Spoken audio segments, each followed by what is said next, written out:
Кәнизак типі. Хәкім Абай мына нәрсеге дөп түседі. Шу дегенде көрінер сұлу арты, көбі көпшіл келеді ондай қаншық. Бетім барда бетіме кім шыдар деп, кімі пандау келеді, кімі тантық. Дегенде ажарлы қыз алға шығады. Өмірдің бүкіл нығметі соларға ғана бұйырып тұрғандай. Жар таңдарда мүмкіндігі қатардағы қыздан артық болады. Жігіттің небір сұлтаны көрікті қызды айналшықтап қасынан шықпайды. Сөйте тұра көп жағдайда хас сұлулардың баға шылмай қу тізесін құшақтап өтеді. Әдетте кәрі қыздың көбеюіне жауапкершіліктен қашатын жігіттер кінәлі деген пікір айтылып жатады. Бірақ бұл бір жақты пікір. Логотерапия қызқы келіншектер типін екіге бөліп, оның біріне хористка деген атау берді. Біз оны қазақшаға кәнизак деп аудардық. Ол қандай тип?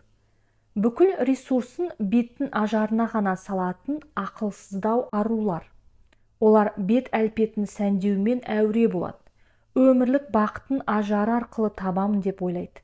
Бірақ бағының ашылуы қиғаш қас пен шиедей ерінге тәуелді емес. Бақыт құсы оның даралық тұлғасын іздеп тұрады. Себебі бойжеткеннің болмысы періште сипаттас. Схоластика философиясы бойынша Тәңірі барлық періштені бір-біріне ұқсамас етіп жаратқан. Дәл осы аксиоманы бойжеткенге де қолдана аламыз. Әрбір ару қайталанбас тұлғалық сипатпен жаратылған. Парасатты арулар рухани даралығын дамытып та жігерлі жігіттің назарына түседі. Себебі кез келген еркек ешкімде жоқ әйелге үйленгісі келеді.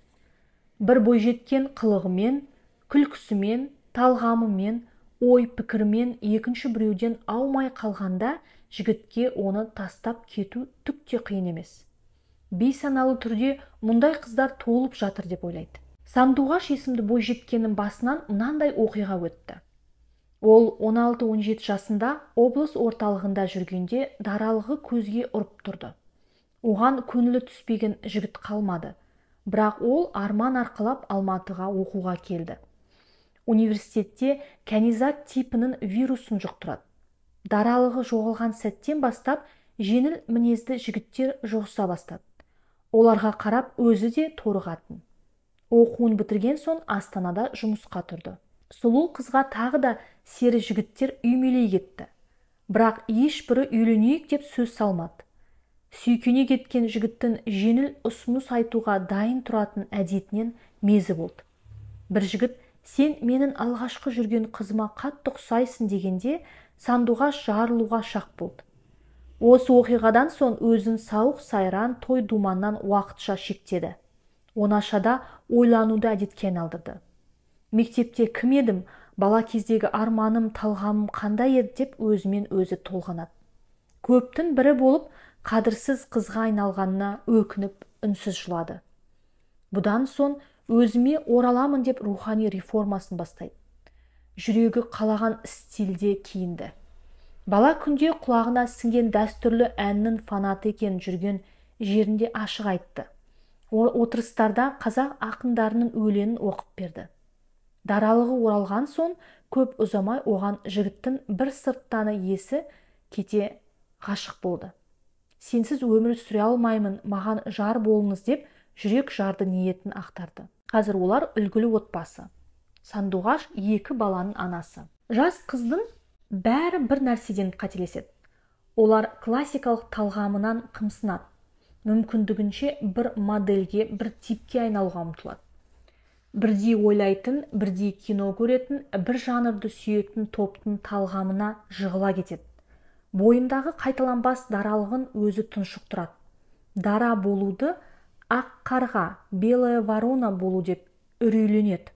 Экзистенциалистер әр адамды қайталанбас тұлға санайды. Әр сәби дүние есігін ашқанда ешкімге ұқсамас жалғыз экземпляр болып туылады. Бақыттың баяны да осы даралыққа байланып тұр. Қоғамда даралық емес, ұқсастық сәнге айналғанда құны жоқ кәнизак типі қамыстай қаулайды. Жүргіш жігіттердің қыз деген шөп, шөп деген көп, жұлып ал да лақтыра бер деген есірік мәтелі осыдан шығады. Виктор Франкл кәнизак хористка типін оңай түсіндіру үшін хор айтатын қыздарды мысалға келтірген. Хор айтатын қыздар десе, көз алдымызға бір-бірінен аумайтын жүздеген қыз елестейді. Олар сахнада тізіліп, бірдей саппен бір толқында ән шырқайды. Киімдері де, айтқан әндері де, тұрыстары да, дауыс ырғақтары да бірдей. Ешкім айрықша түрмен немесе дауысымен ерекшеленіп, жеке дара көзге түспейді. Біреуін саптан шығарып тастасан, одан әннің сапасы өзгермейді. Тіпті топтан шығып қалған әншінің бар жоғы да білінбейді. Кез келгенін солай шығарып жіберіп, орнына басқасын қойсан да ештеңе өзгермейді. Өмірде де тура солай. Талғамы тоқыраған қыздар хор айтатын әртіс сияқты бір-біріне ұқсауға тырысады. Бір стильде киініп, бірдей ән тыңдап, бірдей боянады. Қыздардың мұндай типі әлем бойынша кең тараған. Еркектердің көбі өзінің эротикалық идеал ретінде әйелдің осындай типін дұрыс көреді. Бірақ олармен тығыз әрі ұзақ қарым-қатынас орнатпайды, жауапкершілік алмайды, өліп өшіп ғашық болмайды. Тағы да қайталап айтамыз. Ер жігіт дара тұлғалы аруға ғана өліп өшіп ғашық болады. Айырылып қалсам, ондай адам таппаймын деп алаңдайды. Ал кәнизак типтегі қызбен байланысса, сезімге адал бола алмадым деп іштей мазасызданбайды. Себебі айналасында ондай қыздар толып жатыр. Бірі кетсе, орнын екіншісі толтырады. Қайталанбас қасиетінен айырылған қыздар да өзіне жұғысқан ер азаматқа жауапкершілік жүктей алмайды. Себебі жауапкершілікті талап ету үшін өзінің де санасарлық ерекше қасиеті болу керек. Кәнизак типін бет бейнесі жоқ әйел деп те айтады. Себебі оның қоғамда бар не жоқ екені білінбейді. Осы жерде бір парадокс бар. Әдетте қыз бала сұлу көрінемін деп бет әлпетіне күш салады. Соңғы шыққан сән киімін киеді, әндерді тыңдайды, барынша көшке ілесуге, мүмкін болса озып шығуға тырысады. Бірақ ер адам психологиясы мұны керісінше қабылдайды. Қыз бала сыртқы сұлулығын күшейткен сайын, ер адам одан эротикалық объекті көреді. Мына қызбен қалай төсек бөліссем екен деп қиялдайды. Кәнизак типтер көбіне өзінің ар ұятын тұншықтырып тастайды.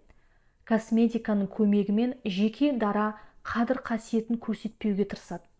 Мұндағы мақсат біреу, еркектің мазасын алмай тезірек көңілін табу.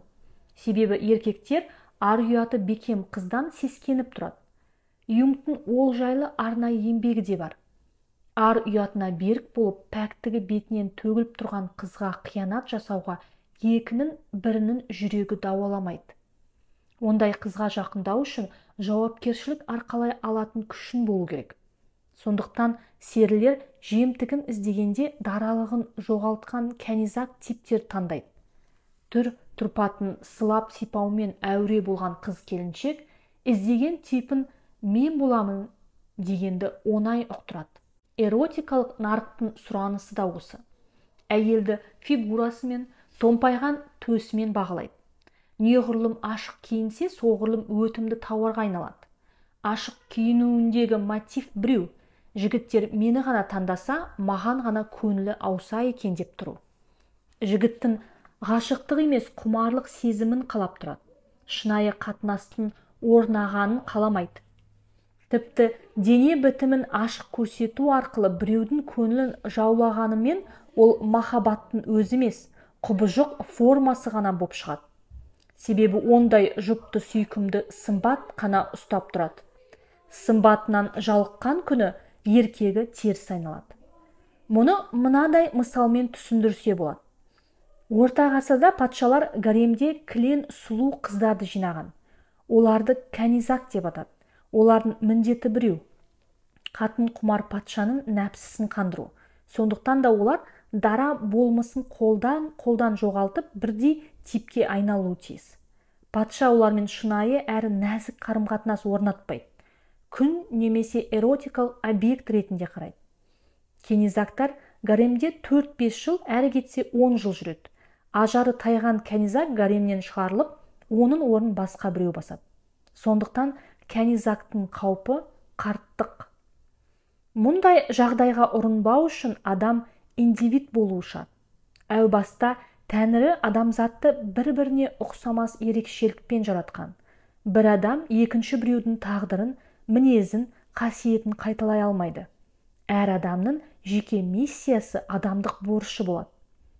Сәби есейе бастағанда түп санасынан даралан, сен жеке индивидсің деген сигнал келеді. Өзін бар болмыс екенін көрсетуге тырысады. Жеке шешім қабылдап, кез келген істі өзі істегісі келеді. Шайға қантты өзім салам, өзім ішем, дәретке өзім отырам деп жылайды. Әке-шешесіне қолғанат болып бір қажетке жарағысы келеді. Шешесі ас үйде ыдыс-аяқ жуса, 2-3 жасар қызы жағаласып жәрдем беріп тұрады. Сәби оң солын танып болмаса да даралығын осылай көрсете береді. Логотерапияда бұл құбылысты мәнге талпыну деп атайды. Тәрбие феноменінің маңыздылығы осы жерде анық көрінеді. Ата-ананың бала алдындағы борышы да осы арада ашылады. Мән табуға көмектесетін құндылықты көкірегіне құю яки құймау ата-ананың қолында. Табиғи жолмен мәнге талпынған баланың тәрбиесі сәл қисаятын болса, экзистенциялық фрустрацияға жол түзейді. Оны қазақша талпыныстың тоқырауы дейді. Яғни өтпелі кезеңге келген бозбала яки бойжеткен қуыс кеуденің кесірінен гормондардың тегеурінді шабуылына төтеп бере алмайды. Желдің ығында кеткен қамбақ сияқты инстинктің ықпалымен еріксіз домалай береді. Оны мынадан білеміз. Адамның даралығы әлеуметтік желіде анық көрінеді, әсіресе Инстаграм мен Фейсбук желісінде. Көкірегі құндылыққа толған индивидтер сан түрлі өнерімен дараланып шығады. Бір бойжеткен желіге қолдан жасаған салат түрлерін салады. Енді бірі тортымен мақтанады. Тағы бірі қолдан тоқыған ойыншығын ортаға салады. Келіншектер сүйкімді баласымен көрінеді. Ақын қыздар өлең оқып отырады. Жазуға бейімдері әдемі әңгімесімен таң қалдырады. Яғни бәрінің дарыны мен таланты ерекше болмысын әйгілеп тұр. Мұндай суреттер қуыс кеуде қыздарға психологиялық ауыр тиеді. Олар елден ерек өнерін таба алмай ақырында неврозға шалдығады. Көбі қыдырған жерінің суретін топырлатып салып қояды. Даралығын таппай қиналғанда етектерін көтеріп, төстерін жалаңаштап суретке түсе бастайды. Ал ноологиялық қабатынан алып шығар құндылығы бар қыздар ешқашан омырауын ашып суретке түспейді. Есті қыз етегін қымтайды деген мақал осыдан қалған.